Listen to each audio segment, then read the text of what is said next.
First question. Are you bi? Boy.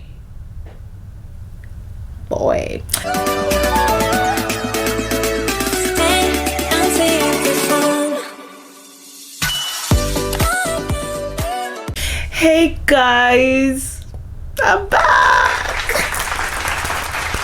I missed you guys so much. I missed YouTube so much. Oh my god. I missed YouTube so much.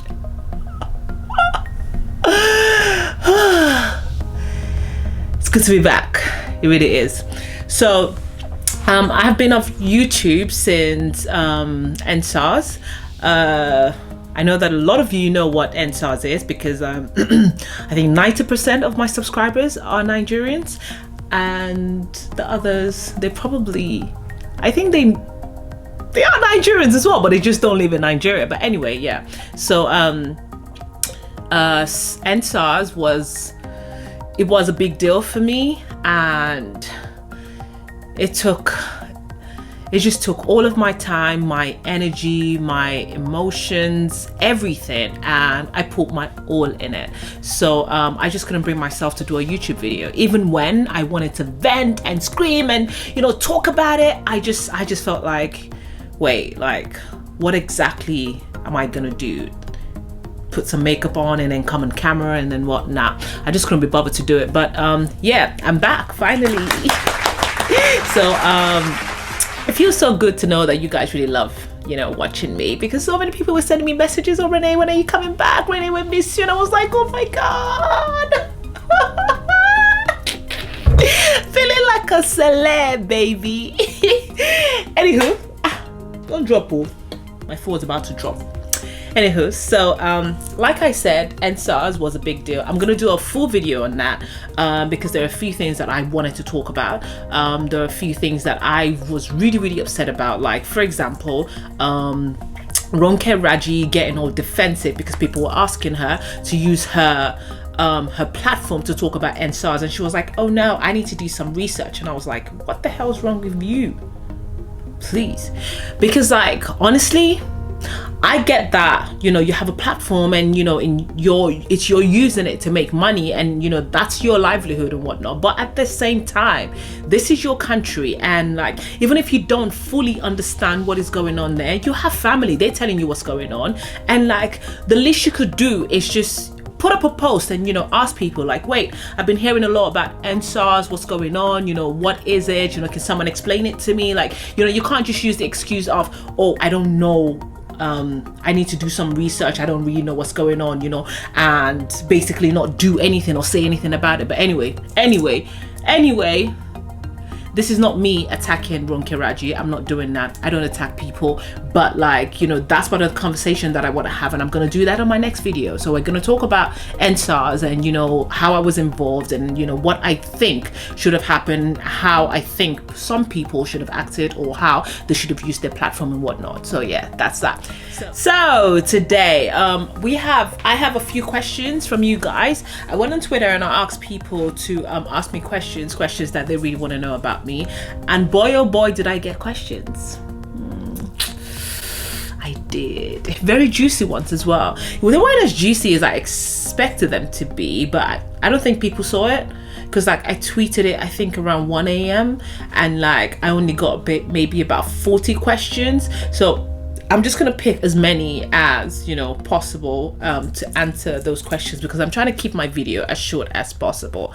So, like I said, thank you so much for coming back to my channel again. So if you haven't already subscribed to my channel, please do that now. Please, I really, really, really, really need it. Please, please, please. Thank you. So let's get on with it, right? So, questions about me.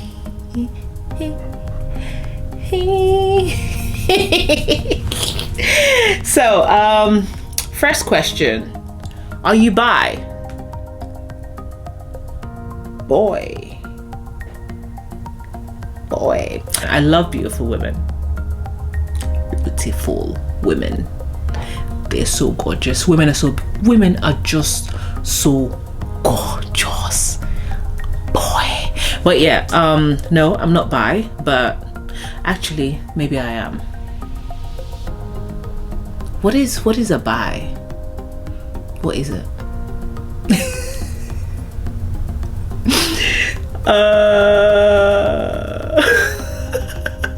Okay, I'm gonna explain what I mean, right? So I don't go out, just looking for women, but like I think there are certain women that I see and I'm like, yeah, she's hot, I could tap that.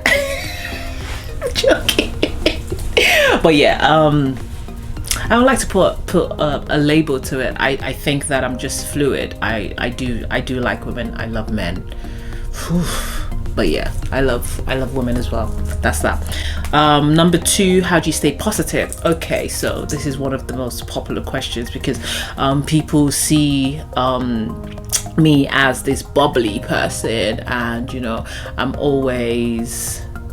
always seems like I'm positive, and that's true. I'm actually a very, very positive person. So like, how do I stay positive? So I've learned that in life, whatever would be. So what I started doing in my life was basically just accepting each day and accepting that what's going to happen is going to happen, basically, like whatever would be. So like, I don't worry about the future, I don't worry about now. Yes, fine, there are times when I'm really bothered and I want something to go the way that I want it to go, but at the same time I have gotten to that level in my life where I've started telling myself that you worrying about this is not going to make it work any faster or work the way that you want it to. So I've learned to just chill and just accept that whatever would be. I don't know if you understand that. Okay, so aside from the fact that I'm a positive person, I am also somebody who has huge faith in Allah, right? And I believe that Almighty Allah does what is right for me.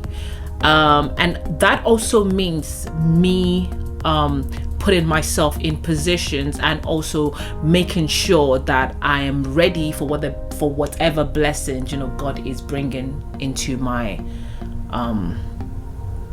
life.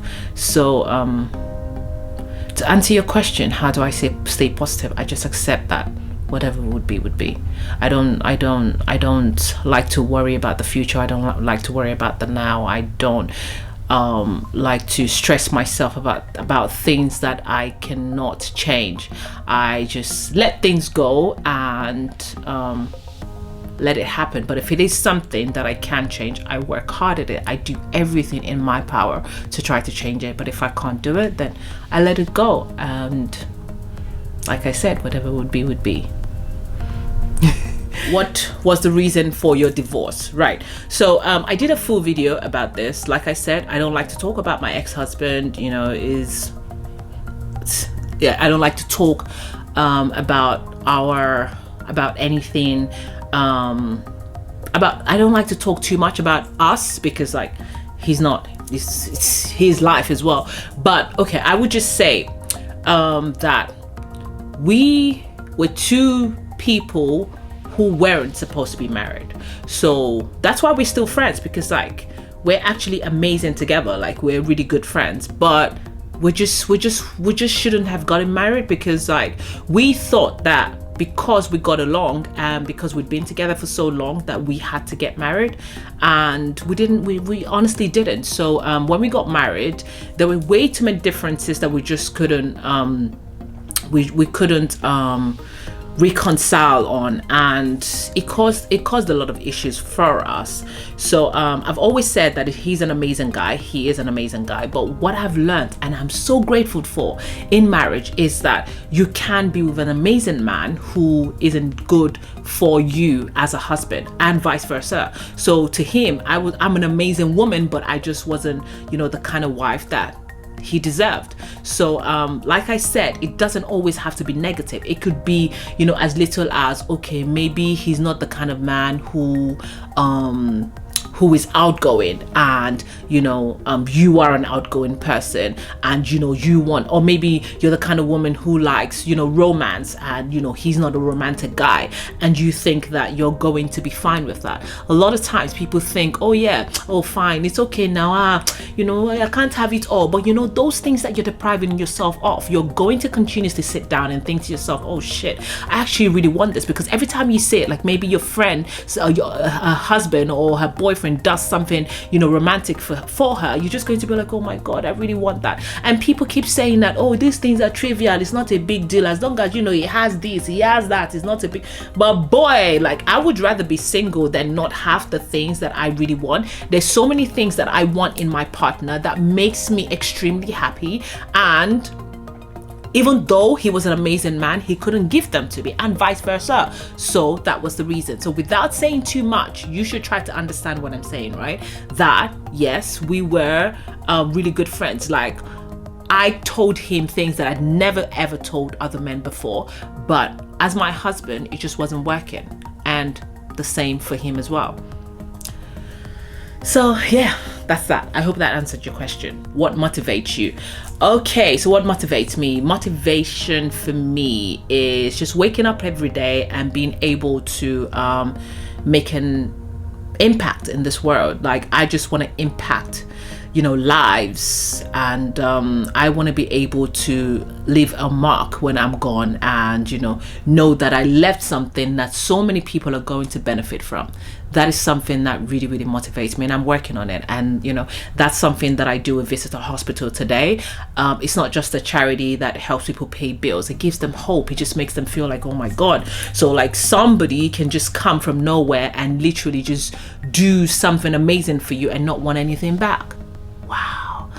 So Nigerians are not used to that. So when you do that for people, it just gives them hope. And what I'm hoping that hope does for them is that it also makes them want to impact other lives as well. So kind of like paying it forward. Yeah. So impacting people's lives, that's what motivates me. Being able to mentor and coach other people.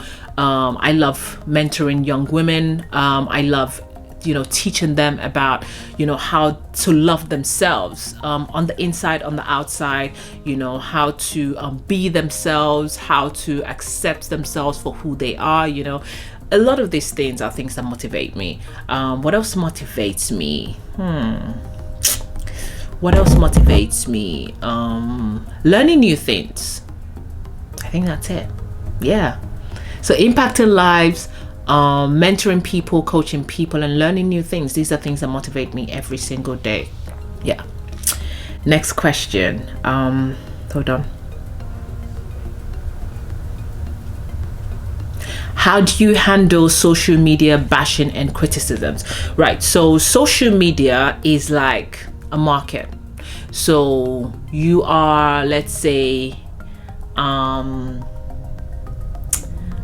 don't know how to explain it. So I imagine myself in a market, right? And people are coming at me, with different questions, or maybe I am trying to sound as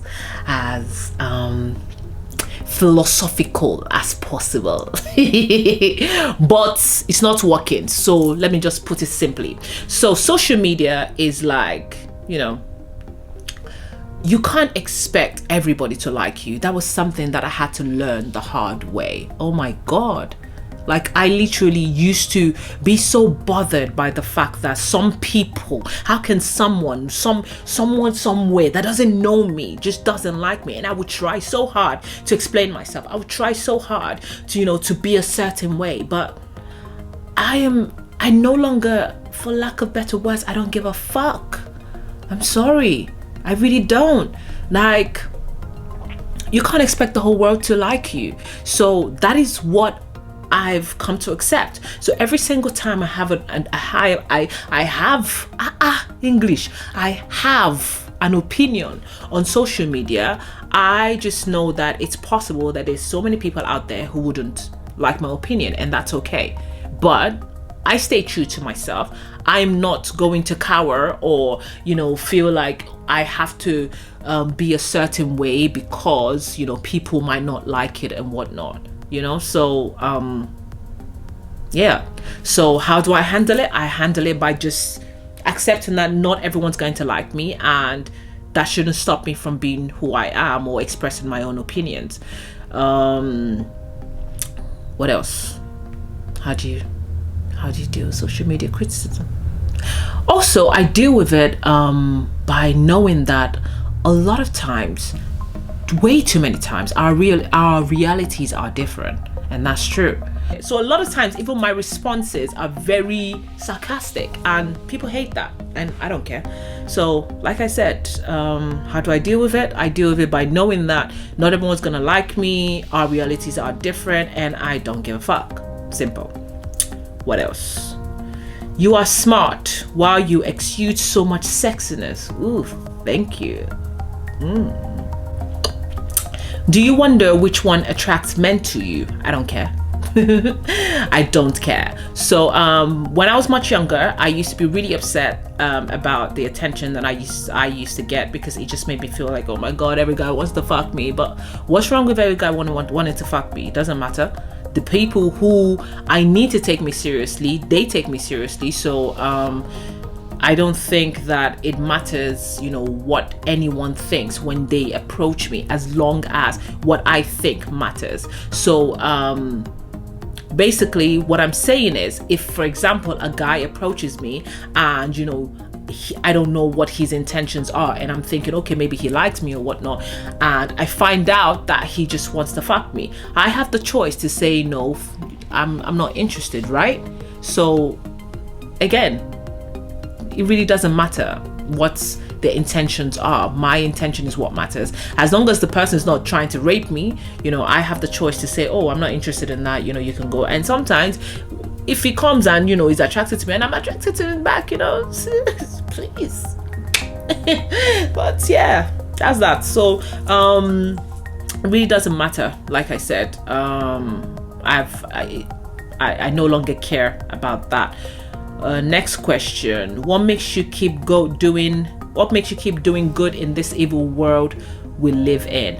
I am naturally a good person. I am an empathic person. I cannot live my life without helping other people. I cannot stand a day without sharing what I have. So from my sales, I have a quota every month that I give out to people. I have a quota every month that I donate to my own charity as well. Even when people give me money, friends give me money, I also share it. Like, it's always in my head. It's who I am. Even my clothes, my shoes, whatever it is that I can share, I'm constantly sharing, because when I moved to Nigeria, I realized that Nigeria was really, really bad. Before I left Nigeria, I was very young, so I actually did not know the realities of Nigeria. I didn't know what Nigeria was like. So when I came back and I saw the way Nigeria was, I was like, oh my god, no, this place is really bad. So the way I see it, I just feel like we all have to help one another, because people help me as well. No matter how well I'm doing, people always help me. I have amazing people around me who are constantly supporting me, and for that reason I have to pay it forward. And aside that, like I said, a naturally empathic person, and I have to do my bit. And in Islam as well, sadaqah is something that is taken seriously, really seriously in Islam, and I practice it religiously. What keeps you going when all hope seems lost? Almighty Allah. So like I said, I pray 5 times daily. I fast Mondays and Thursdays. I'm constantly giving sadaqah. I have a beautiful heart. I'm not even going to lie about that. I'm not going to be subtle about it, or going to be modest about it. I am an amazing person. I have a beautiful heart, and it surprises me every single time, because I just want everyone to do okay. I don't think evil about anybody. I just want everyone to be happy, and it's impossible, but hey. So what keeps me going is God, knowing that Almighty Allah has my back, and I'm doing my bit to be God's messenger, and yeah, that keeps me going. Right. What makes you happy? Okay, so I don't know, just making other people happy makes me happy. Money makes me happy. Sex makes me happy. What makes me happy? Being around my family makes me happy. What else? Traveling makes me happy. I just want to be happy, and I'm constantly finding new ways to make myself happy. I don't think that I should hold myself back in any way, and that's who I am. I'm a happy person. Right, so next question. Why are you so funny? I don't think I'm a funny person. Actually, I am. I don't think I'm funny. I think I'm just goofy. I don't know. Do you date younger guys? Yes, I do.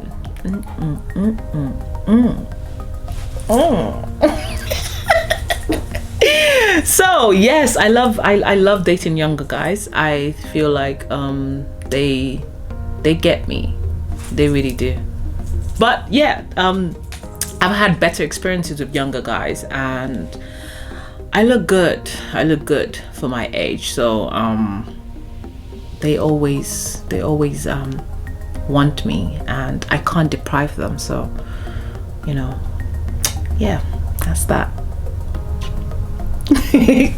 Next question. How do you always stay so happy? Right, it's a conscious effort. I am not always happy, but I make a conscious effort to be happy, because like, what's the alternative? I have to be happy. That is the foundation of everything. How you see yourself, how you see life, how you motivate yourself every day. These are things that are very, very important, and you must make them important. Okay, so let me explain something to you. Growing up, I was a very, very shy child. I wasn't shy, I was just timid, and I wasn't confident at all. My teens, I was a pushover. My 20s, I was again very timid. I couldn't even defend myself. People would just do all sorts to me, say all sorts of things to me, and I was actually a very toxic person as well, because the fact that I couldn't express myself to people, I would keep it to myself, and then do something horrible to them because I couldn't tell them how I felt, or maybe talk behind their back when I could have just gone straight to them and just told them exactly how I felt. So like, I did a lot of gossiping, backbiting, hating on other people, because I just could not go straight to them to talk. And but as I got older, and as I got confident, and learned more about myself, I started realizing that shit, I can actually just tell people how I feel, and cut the people that I actually do not want in my life away. I can cut them off, bata bata. Like, I don't even have to have them in my life. And I think that made me happier. The fact that I was able to just cut people off, cut all sorts of negativity. Like, it was thrilling. It's actually, yes, that's why I'm a happy person. Because see, one small kind of drama, like nonsense, I'm out. Mutija. If we're new friends, and I feel like you're the kind of person who's always negative, or always talking about people, or always pessimistic about everything, I'm gone. I cannot deal with it. The only people that I can try to manage are my family, and just friends. No, I can't deal with it. So yeah, I'm a natural happy person because I live a very, very positive life, and I'm just happy. I'm just happy. I'm happy, and I surround myself with happy people, youthful people, exciting people. So yeah, happy girl. Next question. Will you ever get married again? Right, so I've said no before, but okay, so let me put it this way. I don't care about marriage. It's not something that I think about anymore. I've been there, done that, got the t-shirt, but I feel like marriage is something that if it does come with the right person, I would surely do it. I would love to do it. I deserve love. I deserve all of it, the whole, you know, intentional, amazing, loud, beautiful love. I deserve it. But if it doesn't come, I have plans and I know exactly what I'm going to do. It's not something that I think about anymore. It doesn't bother me anymore. So when I was in my 20s, I was really bothered, desperate about marriage. But now I'm in my 30s and I really couldn't give a shit. My happiness is what matters the most. I've been close to being married again in the last, since my divorce, twice I've been proposed to, and twice I said no, because like I just felt like the same thing was gonna happen again, and there's no way I'm doing that. No way. So marriage is not something that really bothers me at all.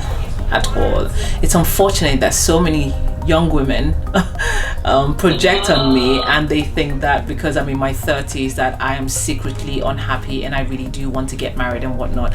And I'm sorry to break it to you, no, I enjoy my freedom. I enjoy this happiness that I have. I don't have to change or be something that I'm not because I want to be married. Like I said, marriage is not even something that I think about at all. There are things that are more important to me that I do think about and I do want to happen, and in due time it will happen. In my time it will happen. These are things that I can make decisions on my own and can make happen. So the ball is in my court. I have the power to do these things, and it's not about anybody. It's not about society. It's not about anything. It's about me, Renee, and what I want and when I want it. So yeah, that's that. Okay, last question. If you could be president of Nigeria for a day, what would be your top 3 priorities? Number 1, education. Number 2, healthcare. And number 3, I have to think about this properly.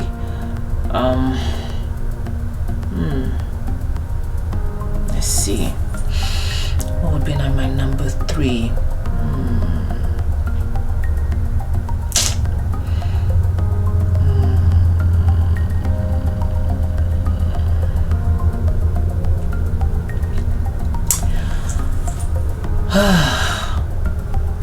Police.